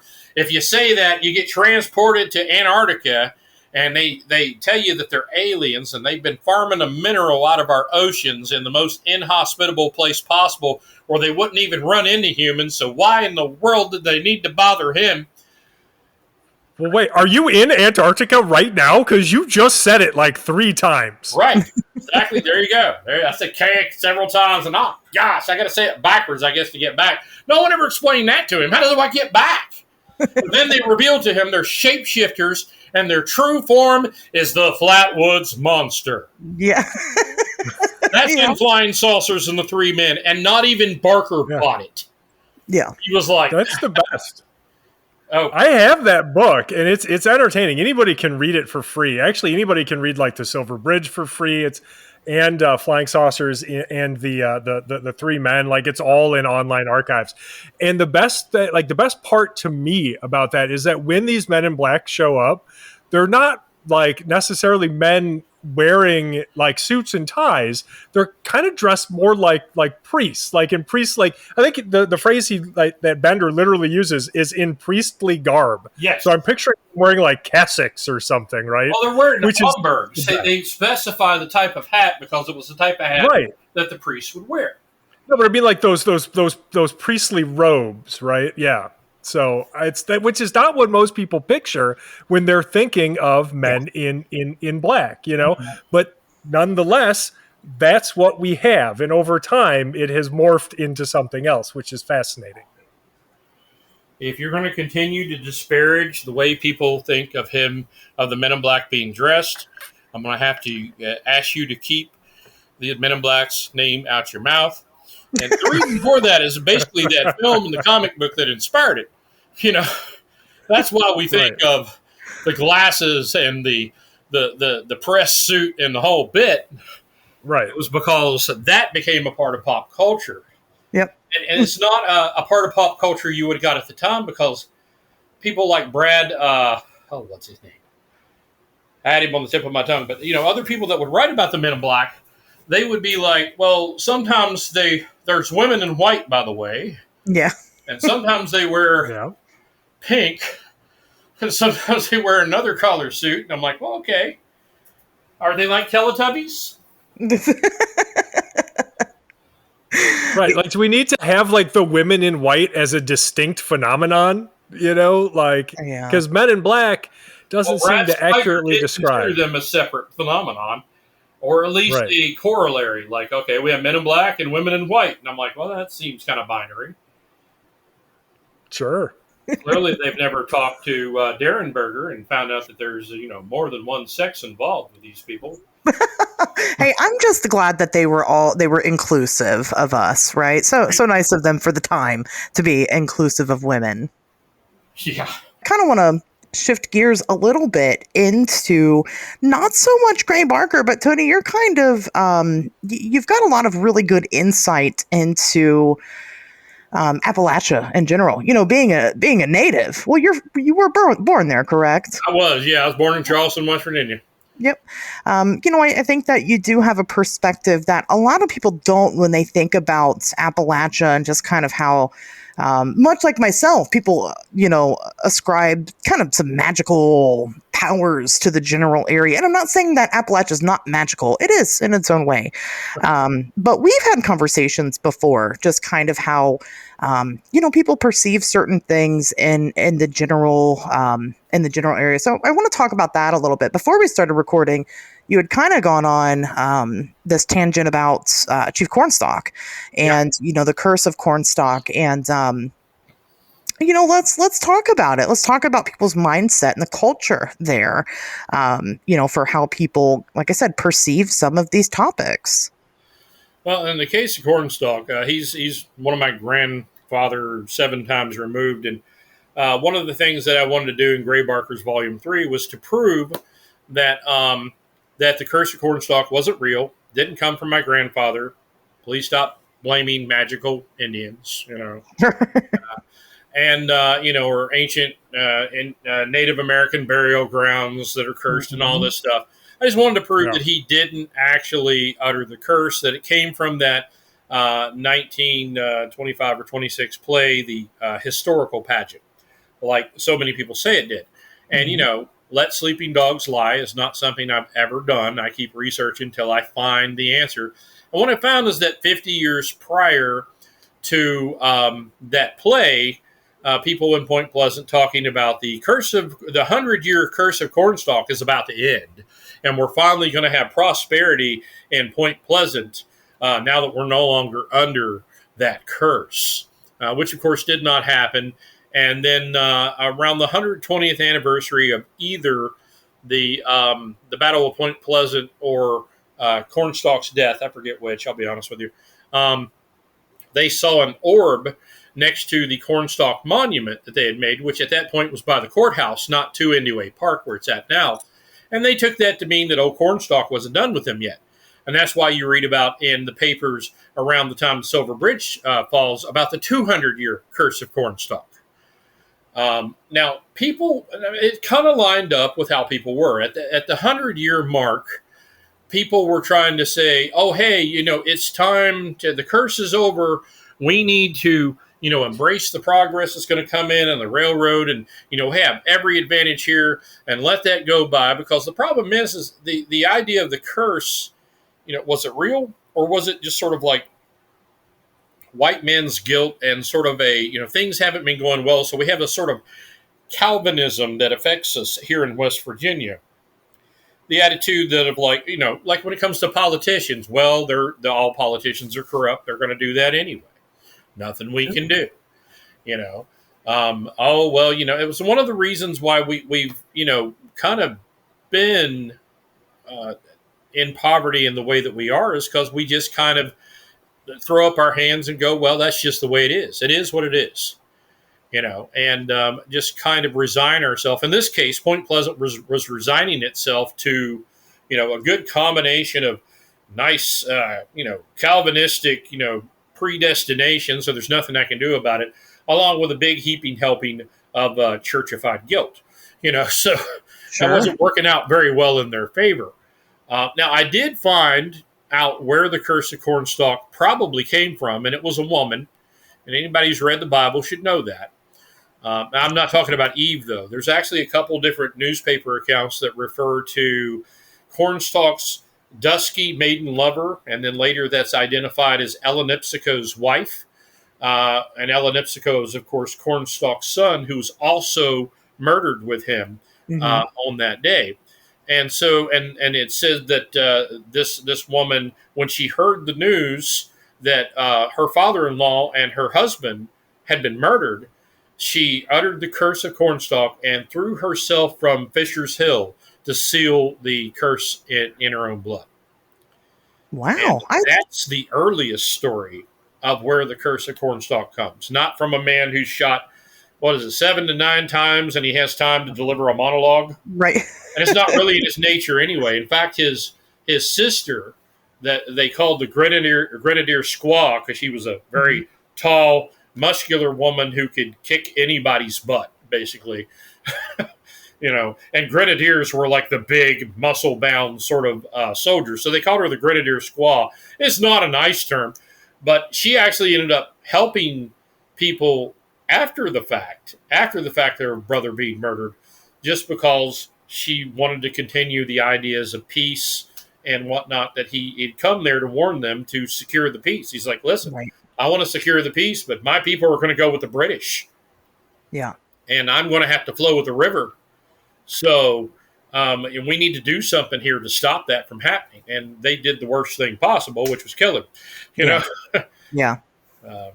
Yeah. So, Say I that. mean, why do you think that Appalachia is so, specifically West Virginia, right? It's no secret. It's probably the poorest state in the whole country. I mean, why do you think it's so downtrodden? Well, I mean, we had like major railroad hubs. We had major deposits of coal come out of this place. Lots of lumber. We had the salt mines. We had all the makings of nitroglycerin came out of here, but they were always owned by somebody else out of state. Yeah. And they used the very railroad hubs, like in Grafton. I've been studying Grafton for the book of the Grafton Monster that's coming out at the end of this month. It's almost 500 pages, Tobias. So there's a lot of material in there. You're like, how did you get 500 pages out of the Grafton Monster? Read it and find out. Because I literally just took everything that we've ever learned and tracked the changes and then went, what could it be at the end? And I've gotten permissions from Lauren Coleman to reprint some of his stuff. Maine Corps allowed me to reprint some of their radio transcript. I found the recording that was lost that Gray Barker mentions. He says, I couldn't tell Very your cool. story on the Long John Nebel show. That was the coast to coast at that time.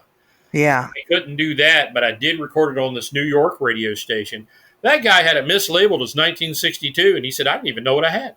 Oh, wow. He had that story, so I've gotten permission to reprint that. So I did a lot of in-depth research, like I usually do. But one of the things you find out about Grafton is that it was a major railroad hub, and it was like during the Civil War, both the Union and the Confederate armies really wanted to control that area because it controlled most of the rail. Before highways, we had railways. Yeah. That's where everything came through. Yep. And then when the rail culture and the industry sort of declined, a lot of West Virginia towns were left in a decline as well. Mm-hmm. The big businesses and plants left.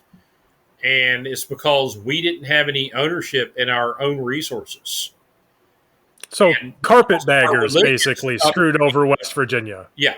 But because of our religious upbringing, we kind of have a Calvinistic attitude, and we were just like, there's nothing we can do about it. Yeah. Wow. I think that's very insightful. I mean, like I said, and don't get me wrong, I love West Virginia. That's my second home.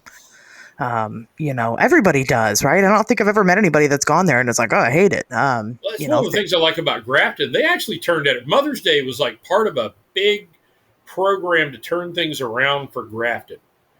And, they realized they were written up in the paper, Grafton faces the wolf. They were in desperate decline. The town was dying. And this was shortly before the monster sighting, which kind of explains why they squelched it so quickly. They didn't need bad PR at that time.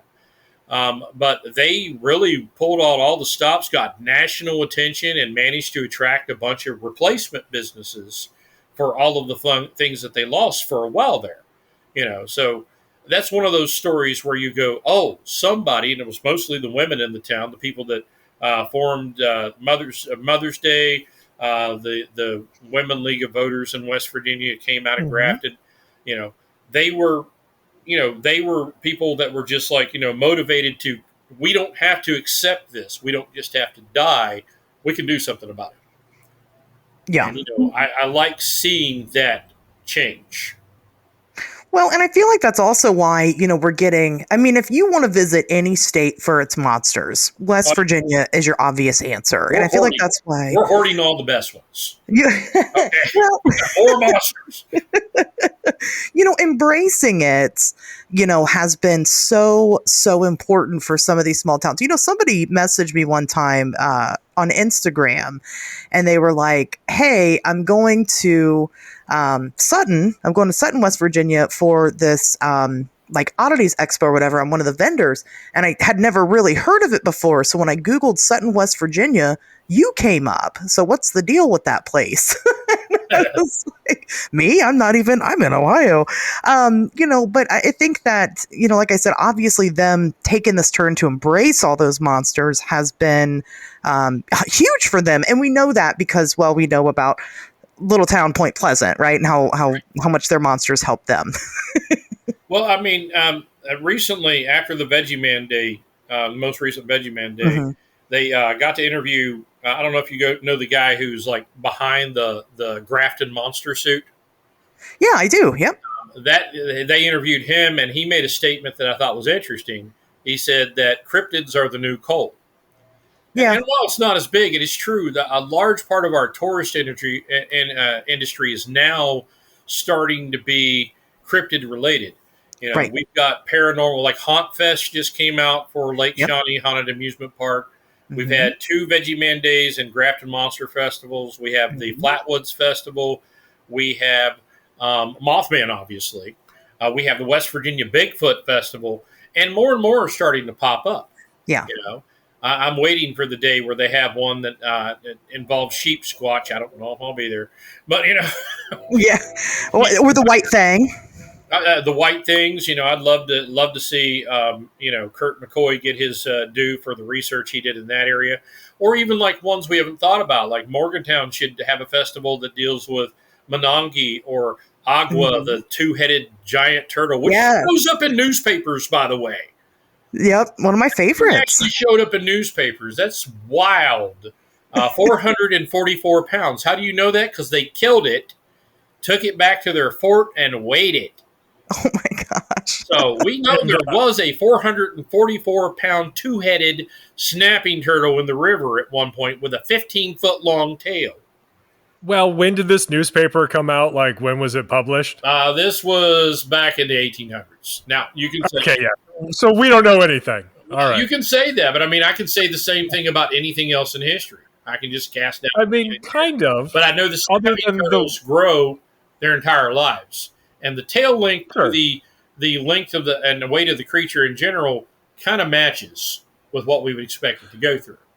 You can sure, but the big difference being, of course, is that we know about yellow journalism, and we know, but we also know that not everything that's reported back then was yellow journalism, even if it was unbelievable. It doesn't have to be. For example, the Kentucky meat shower. I wouldn't believe that normally, but people kept some of that in jars and they actually ate it. Great. So you've got some kind of corroborating evidence. That's all I'm looking for. If the only source for something is like a 19th century newspaper article. We actually have two separate letters. Two separate letters from two different people at that Fort Harmer, whatever it's called, near Marietta. Two separate letters from two different soldiers talking about the same event. And the event, some of the elements in the letter are in different orders, so it's definitely not the same letter. Well, that makes it more interesting. Certainly, yeah, that's what I said. And that's why I look for original sources and I'm aware, yellow journalism is definitely a thing. But in this case, I've got two accounts from people at that fort, and that seems noteworthy. They both name all 444 pounds, 15-foot long head or tail, and two heads. They both note how they discovered it and they killed it. No, giant turtles are actually... The paper more recently in the 1920s where a miner saw a large turtle along the river, and he went down to take his pickaxe and kill it because turtles are good eating, and it got a hold of him instead. And him and his buddies all had to fight the turtle, and they let it go. But then they started mocking him in the papers for the next several weeks, saying, hey, if you see a turtle with a pickaxe sticking out of a shell floating down the river, contact Roy Sapp. He wants his dinner. So it's like the idea that there are big turtles, yeah. And there's also like there's a lake monster that's supposed to be at Cheat Lake. And that's interesting because there used to be a monster of Sulcer's Hole. Because a poor little boy named, with the last name Sulcer went into that hole and was never seen again. And they described this monster that would kill cattle and chickens and that sort of thing. But it's funny because they filled in they dammed the river, there at the Cheat River Dam, and made the lake, and that's the hole was there. So now it's part of the lake. So when people talk about the river monster, I'm like, maybe. I don't know. Sure. I don't know what that thing was. Sure. Because the thing they describe, I'm like, I've never heard of anything like that. That's weird.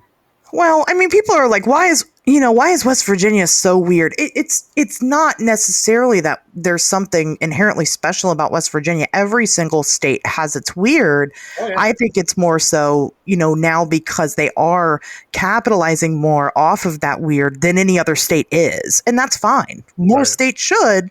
But I think that's why people kind of, they hear about West Virginia monsters and they're like, oh, yeah, that's the place. I think they're really open-minded about it, too. If you go to the Grafton Monster Festival, you can be Kenny Biddle, which, we don't always agree because he's a dyed-in-the-wool skeptic, and I'm cheerfully skeptical. I believe in weird things. I believe in God, and that's not something he believes in. Sure. No dyed-in-the-wool skeptic does. Sure. So I'm willing to entertain a few things that he's not willing to, but people come up to his table and respect him for the position he takes and not being wishy-washy about it, just as much as they, respect me for going, well, I allow a few more things than he does. Yeah.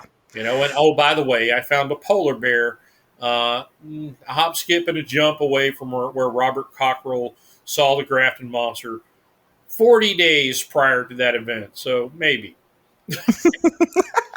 We're like, what? Yeah, there was a circus at the old fairgrounds, which is on the other side of the bend that he traveled down to get to that straight stretch. So right there where the tennis courts are now for the high school. Well, we don't want to give it all away. We have a circus with polar bears, multiple. So, like I said, we don't want to give it all away. So let's save something I for have the a lot of readers. fun. That's the thing. I'm like, you can read about it. I've got how I came to my conclusions is usually more fun than anything else. Plus, Sure. you'll miss the tiger story. Oh, I'm not giving that away. oh, okay. That we're gonna save that one. All right, Yes. all right. There's definitely a tiger in there. You got to pay for the tiger story. That's right, That ain't baby. free. Yeah, and but that's the thing. I explore everything from polar bears to infrasound ghosts to the 3 different versions of the handcart horror. Let's see, there's the handcart horror, the Betty Conrad in the refrigerator of doom, and the bicycle beast of Grafton. There's 3 different versions of that handcart thing at this point. And then I explore things like, could it have been some sort of river monster? Could it have been? Sure. You have to explore the other ones they've gone over just at least to go over it. Yeah. I don't always think all right, what can I say about this? We discussed sort of some of this earlier. What can I say about the extra dimensional hypothesis? Can I say that, animals are coming in from a different dimension? No, we haven't established that there are other dimensions for it to come through. I can only talk about the theories they have now, how well it meshes with some of the stuff we know from string theory and superposition, and the idea that we have brains stacked up in sort of a pancake version of a multiverse and that sort of thing. But I can't really tell you it was a creature from another dimension because we don't know enough about that. I can only discuss how plausible it is on the 10 to 20% believability scale. You know what I mean? Yeah, absolutely. It's a possibility. It doesn't mean it's a strong possibility. The polar bear thing was not a strong possibility until I dug into it. Right. Because people were like, oh, but where would we find a polar bear? Well, I found where a polar bear was because I decided to dig for it. No one was more surprised than me. Sure. Polar bear, and that doesn't mean it was a polar bear. It just means now we have to weight that possibility a little higher than we did before. Yeah. No, definitely. Right. Absolutely. And we're all about that here on the show, and our listeners know. So I think that, you're right. You're right up their alley. So I hope that they do the smart move and they go out and, at least get some of your books, if not all of them. I don't want to, I'm not going to, okay. I do want to keep talking to you. However, if we keep talking, I think we'll probably go into next Wednesday. So, just us here for the whole week and a half discussing things. So I won't keep you much further. Tony, where can people find these books and where can they, find you? Amazon, TonyBreedenBooks.com. If you go to TonyBreedenBooks.com, and if you dare, you can sign up for the Shamelessly Occasional newsletter. I do forget about it from time to time. That means I don't spam you, though, and that will tell you more or less where you can find me if I remember to tell you. And where the next book's coming out, if I remember to get my nose out of a book long enough to tell you, etc. What's your next event? Do you have one planned in the future? The next event, I think, is the Flatwoods Monster Convention. That's clear out in September. I'm busy right now trying to get 2 books finished, done, out the door. The Book of the Grafton Monster and Gray Barker's Book of Monsters, Volume 4. Perfect. End of summer and sometime this fall, respectively. I also have a sci-fi book I'm finishing up, hopefully by the end of winter. Okay, wonderful. Well, I always let Tobias have kind of the last word. Tobias is the show's Jerry Springer. Tobias, do you have any final thoughts? Oh, boy. Do I have any final thoughts? Well, honestly, I think after this conversation, it's probably fitting to let Tony have the actual last word. Wow. But I will say this prior to that. I have enjoyed the last, solid 90 minutes of hearing about Gray Barker and all of the different tangents that we've gone on as a result. And I think it just really illustrates best to me so many of the points that I think that we reinforce episode after episode. Keep an open mind, but not so open that your brains fall out. Try to understand that, a lot of the people presenting this information to you are human beings, and they have complex motivations for what they do. And I think if people knew how many gray barkers there were out there in this industry today, maybe they would take it a little less seriously. And I don't know, maybe that's a good thing. But more importantly, Tony, what's your takeaway? What's the thing that you think or you hope people are going to leave this episode thinking or feeling? Well, I think, people tend to take Gray Barker one of two ways. They either take him as the clown prince of hoaxing, and that is how the skeptics tend to view him as all I have to do is invoke Gray and the fact that he was a master hoaxer, and anything he's connected with is dead. But the problem is 85% of what he wrote was just from somewhere else. 10% of it contains storyteller errors, like where you try to remember one town and you give it another town instead. You get the date slightly wrong. It's nothing really consequential. You just remembered it wrong. And then, there's 5% that he just made up out of whole cloth. There's that, But, the thing about Gray is it reminds you that it was always our job to check our sources. It's always our job to make sure and do our due diligence to find out whether or not that's the answer or not. Gray Barker represented what we call middle ufology. He was neither the stuffy, super serious, dry as toast sort of ufologist, and it wasn't the wide-eyed, credulous, I just saw a spaceman guy. He was the guy who was willing to entertain both sides of it, but he never took it too seriously because he thought that made you a member of ufology. Everybody deserves a hearing. That was his mantra. Everybody deserves a hearing. Maybe some of their later stories aren't very believable, but something weird and amazing would happen to somebody, and he thought that deserved a hearing. It didn't mean that it was necessarily what they thought happened, but something happened, and that's our job to figure out what it is. And if we don't know what it is, just to have the humility to say, I don't know. Yes. Yep. No, absolutely. I think that is beautifully put. I agree with everything you just said. So, yeah, I'm pretty sure that we have literally verbatim said parts of that at various times. Yep. So, yeah. So, anyway, check out Tony Breeden. Go buy some of his books. Like I said, if you like us and like what we do, then clearly you're going to like Tony. So definitely, give him your money. And with that being said, guys, we'll see you back here next Wednesday.